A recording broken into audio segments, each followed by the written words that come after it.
कराड तालुक्यातील ऐतिहासिक वडगाव हवेली गाव आणि या वडगाव हवेली गावच्या सिद्धनाथ माता जोगेश्वरी यात्रेचा आज मुख्य दिवस आहे।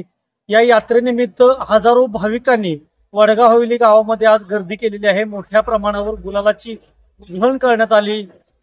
सिद्धनाथाचा या ठिकाणी जयघोष करण्यात आलेला आहे। सकाळी गावातून रथ ओढत आणण्यात आला। तो रथ आता परत नेण्यासाठी भाविकांची मोठ्या प्रमाणावर वडगाव हवेलीमध्ये गर्दी झाली। एकूणच भक्तिमय वातावरण यात्रेनिमित्त गावात निर्माण झालेलं आहे। प्रवीण कांबळे, ओम टीव्ही न्यूज, कराड।